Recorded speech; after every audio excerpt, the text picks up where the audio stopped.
Hello, everyone. This is Talk for Glory, episode 239. We've got a little change of scenery, no longer having the StreamYard logo.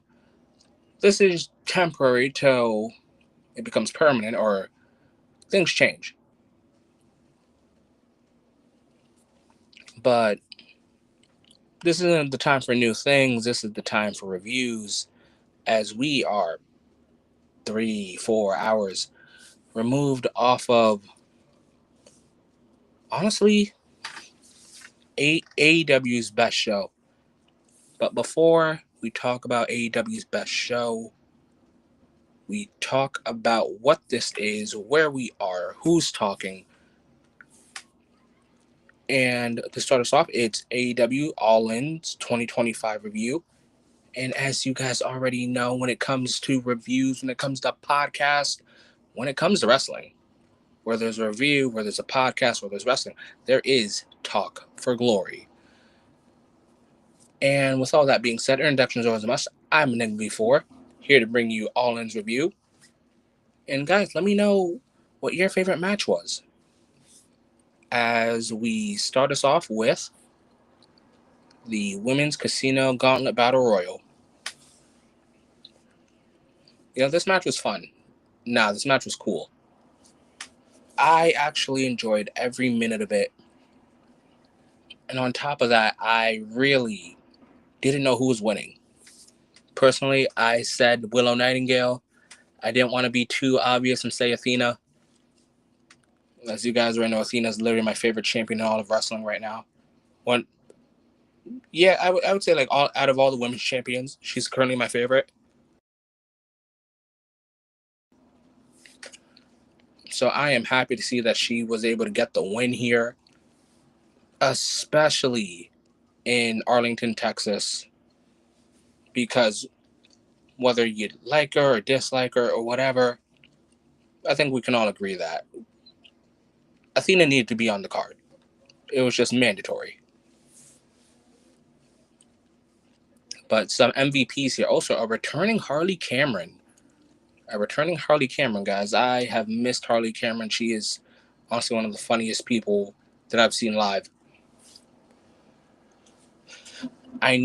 First, I want to say that I originally had pitched the idea of a Thekla, Julia Hart, and Sky Blue faction.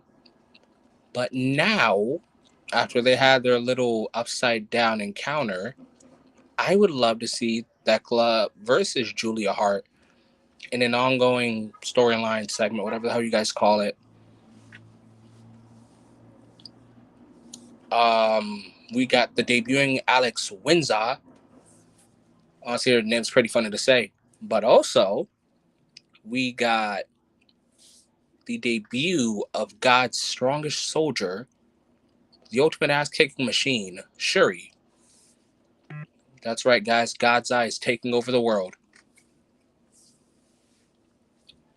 And if you guys are currently in the Talk for Glory Discord, also that reminds me, with the new setup, still don't have all the buttons you guys love. So when it comes to social medias and all that, I'll just link it in the community tabs for now till we get everything situated. But if you guys are a part of the Talk for Glory Discord, remember, guys, should join that. I actually fantasy booked Shuri versus Athena for Death Before Dishonor. So if that does happen, I fucking called it. I prayed for it and it happened, as Drew McIntyre would say. Who else had? Honestly, I love Queen Aminata and Thekla just fighting it out. Like, wherever Thekla is, Aminata needs to go and vice versa. Chris Statlander was the MVP, as she is by far like the top 3 woman, strongest woman in AEW right now. Megan Bayne continues to be a star. Like, before the year ends, I'm going to need either TBS or the AEW World Championship, Women's World Championship around her waist. One or the other. It just has to happen.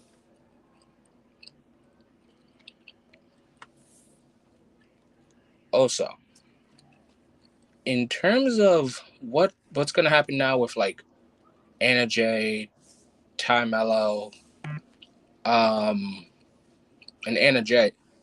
What is that? Is that a trios now? Do we think that's gonna be a trios, guys? You guys let me know. But be on an end all. Congratulations, our forever Ring of Honor Women's Champion, the Fallen Goddess, the Minion Overlord, the American Joshi, Athena, because now she's facing the AEW Women's World Champion. I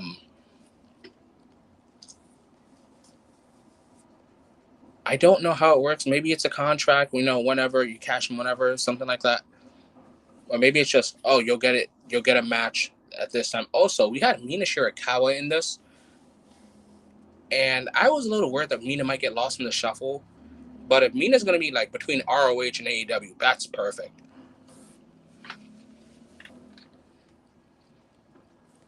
I was saying I'm a lot. But again, congratulations, Athena. Looking forward to that timeless versus forever feud between Athena and Toni Storm. And honestly, it might even be Women's Match of the Year. Remember, guys, the Typhoon Lloyd star ratings are going to be dropping probably either tomorrow morning or tomorrow afternoon, somewhere in that ballpark. Next is the men's Casino Gauntlet. I'm so close to saying Battle Royal, guys. But this match was awesome. I had fun watching it. But I'll probably say the women's was better. I was not like the biggest fan of I just didn't enjoy the match up until like Bandito and Takeshita came out and Josh Alexander. Like everything before that, I was just like, all right, it just felt like I was going through the motions, honestly. And not to say that like Mark Briscoe and MJF are horrible, because honestly, I do want to see MJF and Mark Briscoe feud some more, because that would be pretty cool. What the? There we go. I do want to see them feud some more. I do want to see them have a couple more matches.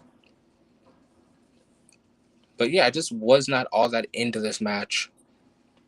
MVP here probably is Takeshita and Bandito. But not too much I could say about this. Nothing really stood out to me. No offense to anyone that enjoyed the gauntlet match for the men. But yeah, congrats, MJF, and highlights, once again, Bandito and Takeshita. Now to talk about my least favorite championships currently in AEW, the Trios titles. The Ops defeat the Death Riders. And yeah, I'm just going to like speed run this. The match was fine for me. I wasn't expecting too much. Every time I see Gabe Kidd on AEW TV, it reminds me of what he said in New Japan, and then doing a complete 180. So every time I see Gabe Kidd, I'm asking the $1 million question that everyone else is wondering: are you Death Rider or are you War Dog? Because if this does not lead to Bullet Club War Dogs somehow, some way in Forbidden Door, I don't know why we had to do this. And for anyone that's like saying that it's a partnership and stuff like that, the problem isn't the partnership. The problem isn't anything involving AEW. The problem is Gabe Kidd himself. You can't do the I'm a New Japan guy for life shtick and then a week to 2 weeks later go and show up on AEW. Like, it really just makes it look like you just bullshit an entire crowd. But the Ops won, then Joe got injured, and honestly, I need Claudio to start stomping on people's necks more with a chair around their neck more often. That actually does look badass, and if it can be placed in a video game, please put it in.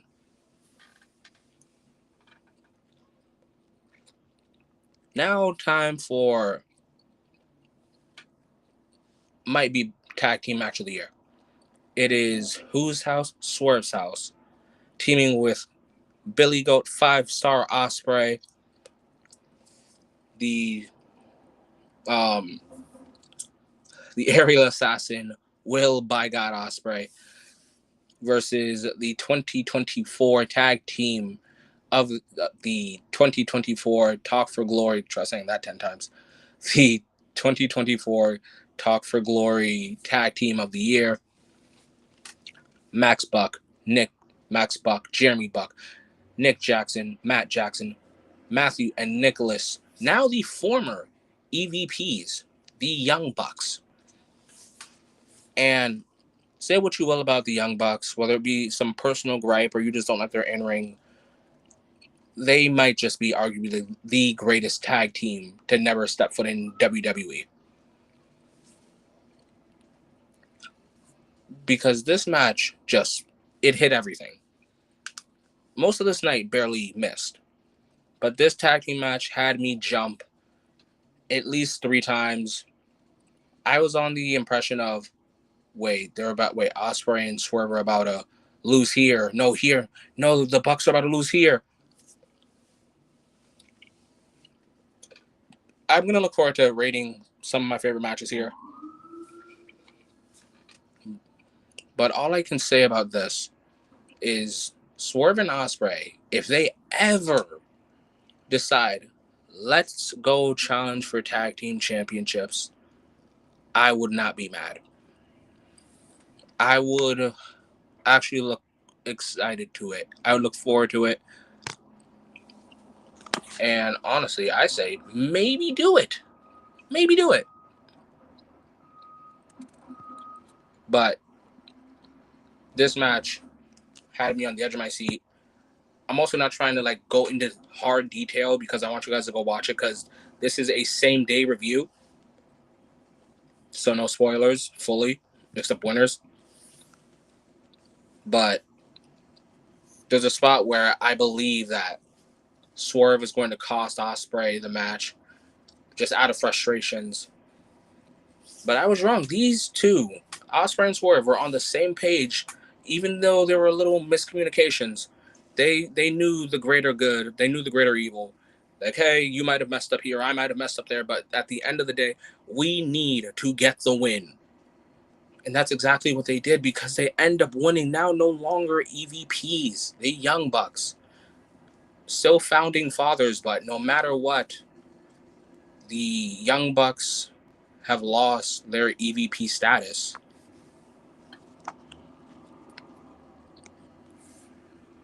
Next is what was supposed to be Adam Cole,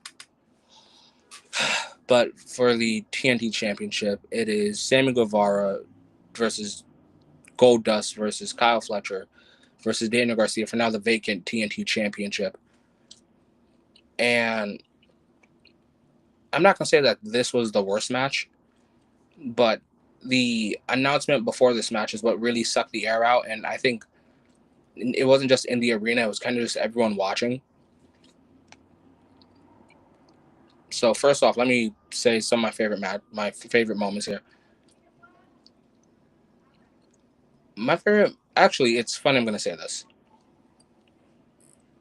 Goldust kind of showed more in this Fatal 4-Way than I've thought of him in the last maybe 6 months. I haven't really thought, every time I've watched, Goldust and Sammy Guevara team up, I haven't really been like, oh, man, he's, really good, and maybe they should do this with him. I've just thought he's there. But this was arguably probably one of his best matches, or better matches. Sammy Guevara is in-ring talented, personality-wise, I can't. I don't know.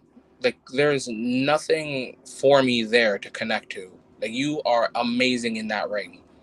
But similar to Ricochet, what you do, I might see 2, 3, 4, 5 other people do. Hopefully, Sammy Guevara finds his shtick because I really liked him in the Inner Circle. And even a little bit in the JAS, but primarily in Inner Circle. Daniel Garcia needs to find his footing again after losing the TNT title. And I just want to say that Kyle Fletcher got robbed. Oh my God, I have never seen someone set up to fail more than Kyle Fletcher in this match.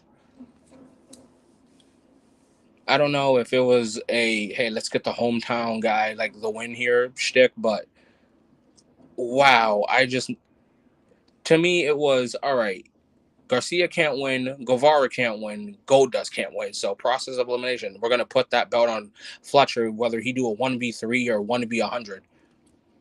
No, because, and it's crazy I'm going to say this, in 2025, congratulations, our new TNT champion, Dustin Rhodes. And I just found this out that the last time Dustin, Goldust, whatever the hell, won a singles title was 1999. Yeah, I don't know how to feel about that one. But anyways, congrats. Just congrats.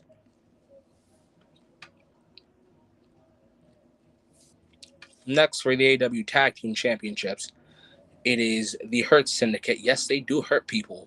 Versus Jet Speed, Speedball Mike Bailey, and the Jet Setter himself, Kevin Knight, versus the Patriarchy of Nick Wayne and Christian Cage. Now, I know I forgot to cover this in predictions, but it wasn't really going to change because I was just going to say the Hurt Business, Hurt Syndicate are going to eat everyone else alive, which I've got to keep saying it. Shelton Benjamin moves better than half the roster at 50. I don't care if it's Ring of Honor. Just put a world title on him. Shelton Benjamin is too athletic. He's too insane in that ring. This dude is mobile. Like, I'm not saying he's moving like it's 2007, but fuck, man. The physique, the power, the speed, Shelton Benjamin. Like Bobby Lashley may as well go join MVP and MJF on commentary. Like, Shelton Benjamin got this. The only reason I am saying Shelton Benjamin a lot more than I say Bobby Lashley is because I want people to have a good match, a fun match. Because the moment Lashley gets tagged in, you will get eaten alive. Like, Kevin Knight, please. I don't know how many videos I've done on this. Kevin Knight, I'm sure you have fun with Mike Bailey. I'm sure you have fun with Kushida. But, brother, put on a suit and join the Syndicate.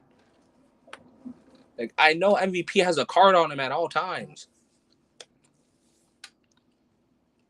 So, again, I'll ask the $1 million question. Do you guys want to see Kevin Knight in the Hurt Syndicate? And the Patriarchy was just the Patriarchy. Not once did I think they have a chance at winning this. FTR was on commentary. I did not see the 0 hour. I heard that it was the Outrunners versus FTR. I would rather do everything else in the world except watch an Outrunners match. I don't know what you guys see, but I don't see it. The Outrunners fucking suck. But anyways, the Hurt Syndicate get the win. And then the Wayne family, along with Kip Sabian, they've had enough of Christian's bullshit. FTR, they joined in on the fun and said, hey, I'm not going to knock out beating up another old guy. We beat up the last one in Philadelphia.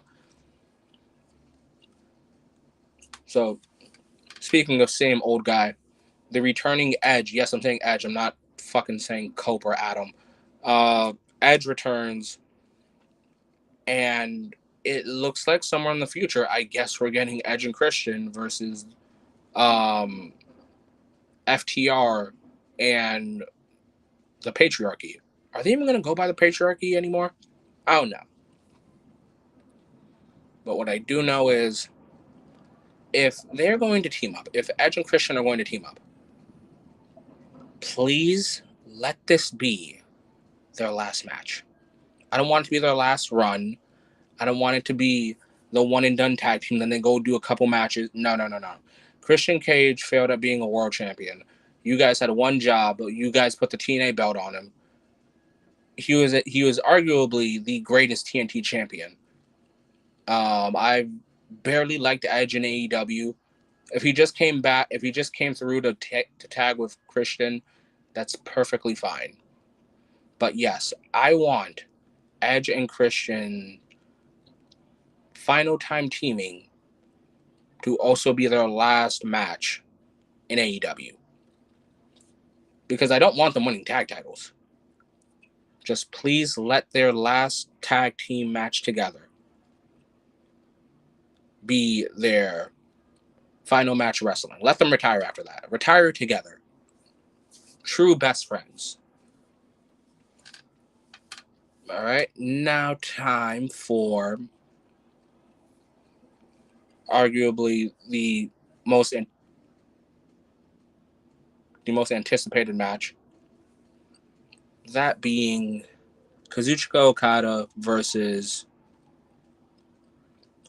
the cleaner Kenny Omega for the unified championship of the International and the Continental Classic. Okay, so I'll be honest, I want to enjoy this match. But Don Callis sucked out all the fun. I just could not do it.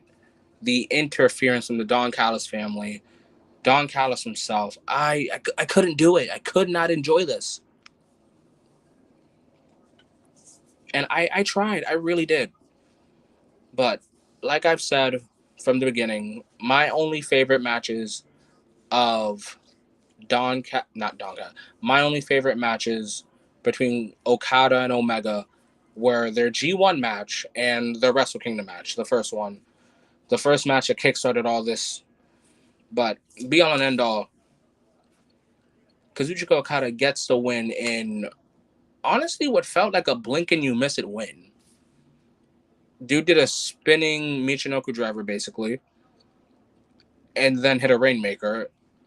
And I thought Kenny was gonna kick out because even JR was like, or maybe it was Shivani.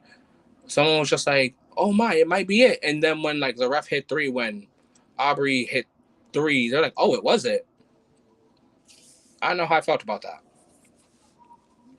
But what I do know is Kazuchika Okada now has the unified championship, and there will be no interference in his matches, thank God. So next title defense, let it be spectacular. Because to me, Don Callis kind of ruined this. All right, now we are about to hit the co-main event, guys. Unfortunately, I still don't have the socials button up and running yet. New website and shit. But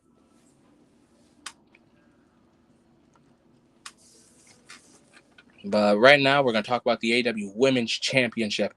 It is Tough for Glory's 2024 Women's Wrestler of the Year. She is timeless. The TV remains black and white. Toni Storm versus the TBS, the CMLL, the Rev Pro, the Australia, just the champ, Mercedes Moné. God damn, this match was awesome. That's literally the best way I can start it off. This match was fucking heat. I knew that this match was going to be it. I knew this match was going to be one of Tough for Glory's best match reviews. Toni Storm is phenomenal. And I don't get why you people, and yes, I do say you people when I'm talking about Sasha Banks fans, Mercedes Moné fans, why do you people take offense when I say she is the 4th best horsewoman, arguably the 3rd best? Like, it's 4th best horsewoman, 3rd best horsewoman. I'm not saying she's the worst. She's just, in my personal ranking of the horsewomen, 3rd or 4th best. Like, if you guys want to go crazy, Kairi Sane is the 3rd best member of Freedom. But anyways, these two put on a masterpiece. It was chef's kiss from start to finish, from every move. Toni really just brought the emotion, and Mercedes really brought the I am a belt collector now, and I'm here to collect your belt. I asked a question in shorts. I've asked a question on TikTok. I've asked a question on Instagram. Was the AEW Women's Championship the one belt Mercedes could not collect? And the answer is yes. It is the one belt she couldn't collect tonight. And now we ask the question, does this start a domino effect where Mercedes goes championship by championship, losing all of those titles? Now we have to wait and see. Well, Tony, what does she do? She goes on to make the TV black and white. Do snow angels in the middle of the ring, have her chin up and chest out, and hopefully the next person watches for the shoe. But what we really need to be looking at is timeless Tony Storm versus the Forever Champion, the Minion Overlord, the Fallen Goddess, the American Joshi, the Forever Ring of Honor Women's Champion, Athena. Because we are going to have a match. When? I don't know. But we are going to have a ROH World Champion versus AEW Women's Champion. And who's to say, maybe for the first time ever, Athena becomes a double champion. As someone who's been begging for Athena to go to Stardom and be in the 5-star GP, if she was just too busy running the world, I understand it now. She won against Thunder Rosa. She's won against everyone that was in the Casino Gauntlet. Who's to say she doesn't win the AEW Women's World Championship? That is a question where we wait and see. But in terms of this match, you know what? You guys can find out on the star ratings results. So turn on those post notifications, drop a like, drop a sub. Guys, thank you everyone that will be listening to this. I understand that this is damn near midnight, and this is a new platform that Talk for Glory is using. Who knows? Maybe we might go to StreamYard. Maybe we might go back to StreamYard. It's a maybe, but for right now, we are on Restream. But we're about to hit the main event. Again, we don't have the socials button yet. So thank you everyone that'll be listening to this. I just want to say, if you guys haven't already, drop a like, drop a sub, comment your favorite match. Make sure you guys follow our socials. You guys can follow myself and Young Smoove on our Twitters at Enigma_B4_. You guys can follow Smoove at Young Smoove TFG. You guys can follow me on my Instagram at Enigma_B4. You guys can follow us on our Twitch accounts. Mine's Enigma_B4_. You guys can follow Smoove at Smoove A1. And remember, guys, to follow Talk for Glory, not just here on YouTube, but also on Spotify/Apple Podcasts, where I do cover Stardom, but the next Stardom coverage will not be on Spotify/Apple Podcasts. It'll be here on YouTube, because that's right, guys. It's tournament season, and I will be talking about the 5-star Grand Prix. You guys already know it won't be alone, so look forward to that. And, all right, guys, if you guys are gamers, make sure you guys add us on Xbox. You guys can add Smoove at Smoove A1 and myself, Enigma B4, no spaces. Remember, guys, join the Talk for Glory Discord. Put your votes in on favorite matches this year, things of that nature. And we're about to hit the main event, guys. So now for the main event. In a Texas death match, it is Jon Moxley, defending world champion, versus Hangman Adam Page. Oh, man. This match was perfect. There are a couple matches in wrestling that make me go, God, I love wrestling. And this is one of those. I'm not going to play the comparison game. I'm just going to say this. I'm still happy I was wrong about wanting Ospreay to beat Hangman in the Owen Hart finals. I said that AEW didn't need a cowboy. They needed an assassin. I was wrong. They did need a cowboy, because who other than Hangman Adam Page to never finish his story, but to save AEW. Hangman Adam Page, the main character, the hero, the ender of reigns. Hangman Page did what we were begging, and that was to please end Jon Moxley's reign. But he didn't just do that. He made friends along the way. He buried the hatchet. He healed some of his wounds. Hangman Adam Page is AEW. And he isn't just AEW. Hangman Adam Page, today, tomorrow, Wednesday, is the new AEW World Champion. This match was all types of badass. From the immediate stabbing with, I believe it was a fork, the the bed of nails, the chain. Oh man, like the Death Riders jumping Osprey. Also, again, personal beef in wrestling. I hate when people come out one by one. Like Osprey, you're telling me you couldn't grab Hobbs or Shibata? Like you couldn't grab any of them. The only person that I understand came out individually, that came out by himself, was Swerve. Because it was never confirmed that he would help. But I must say, it felt perfect that Hangman won while Swerve looked on. And I just want to point this out. Hangman had his back turned to Swerve, or I guess sideways. Swerve could have ran in the ring, low blowed him, house called, all that. From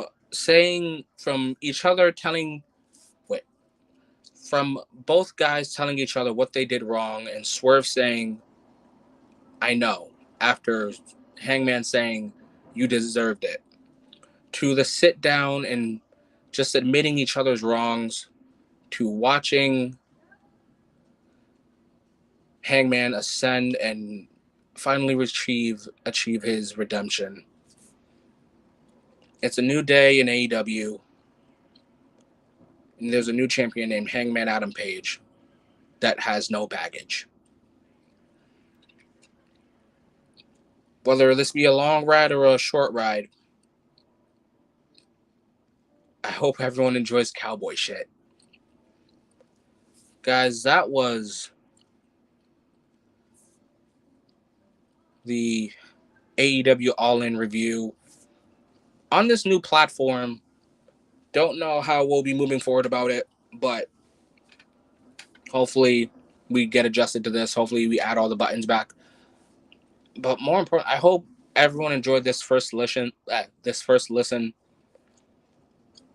And I hope you guys especially enjoyed All In. What was your favorite match, guys? Viewers, listeners, whatever. Let Talk for Glory know. What was your favorite match from All In?